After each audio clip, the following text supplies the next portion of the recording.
Today's video, we start with a hydration chart. Am I hydrated? Aim for clear urine at least 10 times a day. Eat a diet rich in fresh fruits and vegetables. Drink a quart of water before meals. Thank you.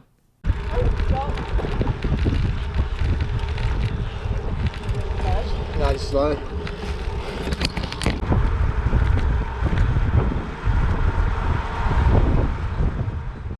Welcome to the video, Carb Gang.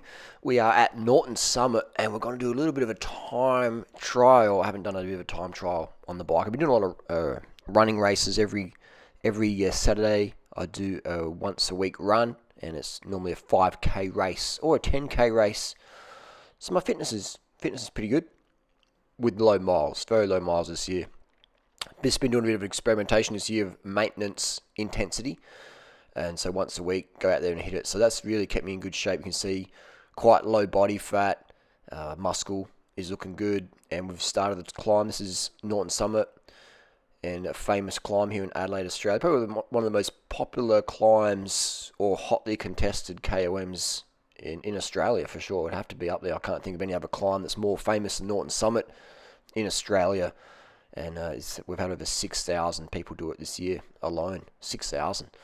So it's quite an amazing climb, iconic climb, and some people have used EPO to get fast times up here even. Cookie Man would be one of those people. Anyway, digress. This is the time trial, so you can see we're going for relaxation. You can already see the effort is starting to get to me. You can see my left shoulder there is really hunching up, and I had to scratch my ass a bit there, a bit of dust in my chamois. And so we're cruising up here. I'm going for around a sub 14. Around a sub 14, and I'm riding the Merida bike because that was the bike that was closest to the door, and I had some bit of dust on there. I needed to blow off, so I'm using Tiago cranks. I've got the peasant cranks on there. You can see I'm in the small ring the whole way.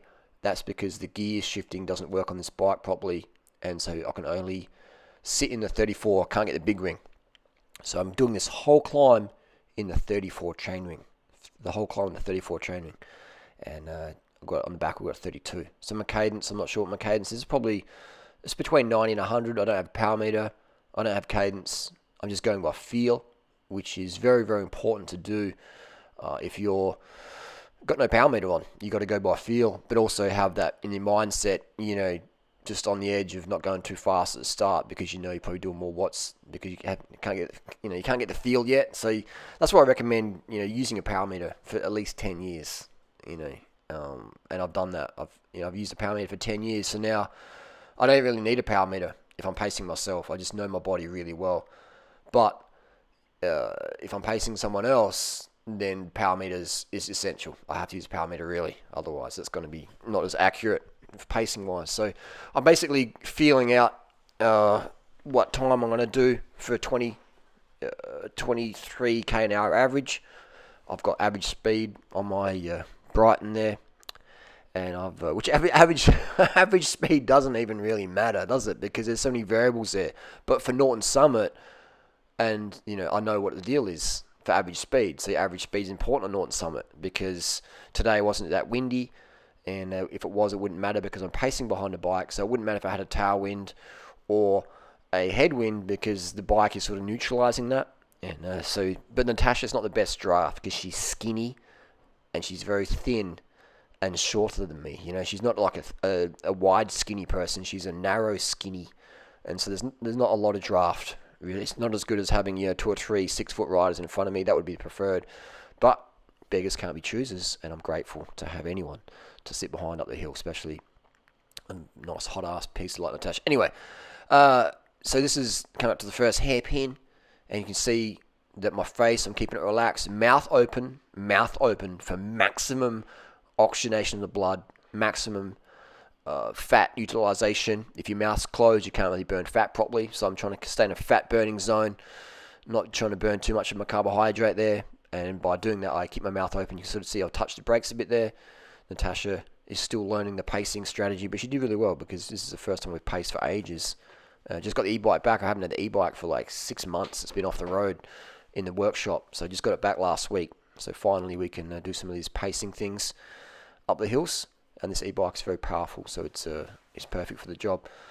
And basically, I just told Natasha to sit at a certain speed, and I would say up or down, and she'd go 5k faster or 5k slower, depending on if I said up or down. Because at this level, when you're talking a lot, it'll definitely kill you.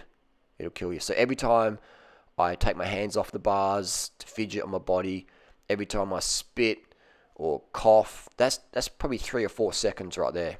And I probably did that at least 10 times in this TT. So I probably could have done a 13:20. I did a 13:54, and I could definitely PR in the next few weeks because this effort was quite easy for me. Wasn't it was taxing. It was hard. I had to stitch from sitting in the chairs so much at home and on the computer, but it wasn't really that taxing, as you'll see at the top. So here, the best line here is the wide line. I didn't take the wide line because I noticed Natasha was looking in the mirror at me, and if she saw me go to the wide, she might think I was just popped and slow right down. So I just stayed behind her. But next time, I will say beforehand I'll tell Natasha to take the wide line and make sure there's no riders coming down the hill. Otherwise, you have a head-on crash. So always take the wide line, but always be paying attention to what's up the road, all right? So what's up the road. So all I'm looking at here really is that back wheel. I'm letting Natasha be my eyes on the road. I'm having trust in her, understanding that she doesn't want to have a crash. So I'm just letting her decide where we're going. There's a car behind us. And basically, I'm letting Natasha be the eyes of the road. If there's any riders ahead, she's going to call out, riders up, but riders back. But there was no one out. It was very, very quiet. We didn't pass anyone. It was just dead, man. The cycling scene's dropped off a lot in South Australia. It's crazy. It's a paradise here, but I've been doing this Norton Summit Thursday 7pm TTs for 10, 15 years, and there's always a big crowd, but cycling's just really dying off. It's just incredible. Like even on a Saturday or Sunday, I'll go out and there's not as many people as there used to be. It's weird. I think the low carb movement's killing the cycling because low carb is getting into the cycling world, and when you cut your carbs, you cut your motivation so much. You cut your motivation so much. So, normally there'd be so many people buzzing up and down here, but now it's just died right off. It's crazy. It's nuts. It's sad. It's really sad. And there's just this massive glut of bicycles on Facebook Marketplace people are selling. They're getting out of the sport. And turnover's normal, but this year it feels like the turnover's greater than ever before. And I'd say that would have to be due to the low carb, the sugar paranoia. Because even cyclists are thinking pasta's bad and shit like that. It's crazy, man. It's crazy. So let's talk about the technique here for hill climbing. I'm just staying relaxed. My face, even though I'm still putting in the work, my face, I'm keeping it relaxed. I'm not stressing it up too much. But I'm at the point where I can control my face. There's a point in your intensity when you can't control your face. And that's when you're going full gas. If you can still control your face, you got a lot more in you, all right? And bear in mind, this is a 14-minute time trial, so it's about pacing it that you get to the end spent, but not too spent, But then again, this wasn't 100% effort for me. I knew what time I wanted to do around the 14-minute mark, just to sort of get the body used to, climbing at speed. And I didn't use any stimulants in here.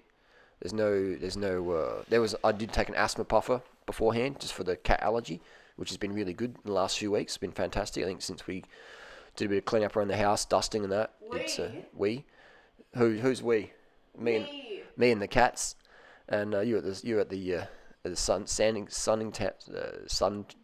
salon. Yeah. And so basically that's helped my breathing a lot. And I can't imagine if I was still drinking milk and stuff, it would be horrendous. What happened here, coming up, there's a kangaroo. It's about to jump out. And that was almost dangerous. So there was a kangaroo on the side of the road. Natasha didn't see it till last minute. And then it just... last second, rather. It just bounced out. Maybe do a slow-mo of that.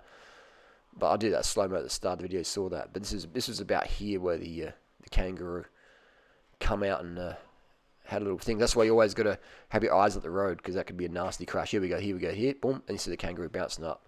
And so that really threw my rhythm off, because I hit the brakes hard, Natasha hit the brakes hard, and then she accelerated hard, which is good, and I accelerated hard. So that really just, throws you out. But again, this is where the mental games come in, where you just ignore what just happened. Otherwise, you can start to like dwell. Oh my God, the kangaroo! Natasha hit the brakes too hard, almost crashed. This is stupid. Blah blah blah blah. You can have all that, but you can't have that because that's just going to tax your legs. All right? So you got to choose.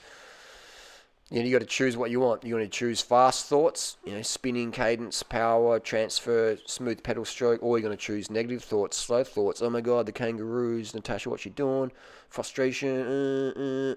It's just a choice in the moment. So what I like to do when I'm pacing other people is just remind them to relax.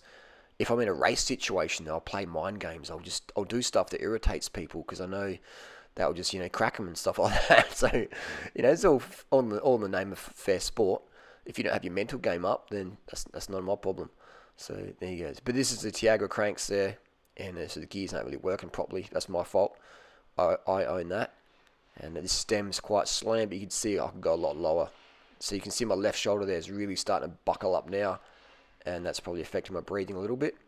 That's just my computer posture. That's from sitting on the computer 10 hours a day, leaning on the desk, leaning on the sofa, things like that. So that's it. That's a posture there, sitting down all day, and then sitting on the bike all day as well. Actually, I don't sit on the bike all day. I sit on the bike a few minutes a day, and it's so relaxing, man. So relaxing, this lifestyle. Another cycle's coming down. So there's a couple of coming down, but not the usual numbers. It's so no stimulants in my body, which is great because this is 7 p.m. If you're taking stims at 7 p.m., that's going to affect your REM sleep cycle. And that's one reason I'm such a relaxed person is I rarely use stims. Rarely use stims. If I was going to go for PR here, I don't even need stims, man. If I did a 13:54 last night, just spontaneously, let's go do a Norton Summit on a bike or Hardy ride, and hitting the brakes for kangaroos and not really doing the best lines, then I can definitely go PR in the next couple of weeks. A bit more training in the legs just to get the legs used to riding again. So my cardio's there, my red blood cell count's there, my carbs are always there, my hydration's always there. My sleep, I could probably go to bed earlier. I can definitely do that. But it just goes to show the benefits of the lifestyle. Cadence. And you can see there, I've got mountain bike shoes on. These shoes are thrashed. I do have some new inner soles in there from where they're from, Super Soul or something like that. They're really good, man. I'll have to do a video about that. They're definitely, I'm a fan of those.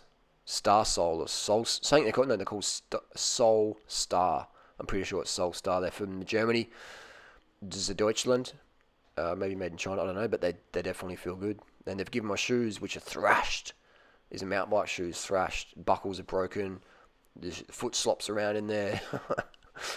And I like sort of using products like that. The gears don't work and the shoes aren't working properly because it fucks you with your head.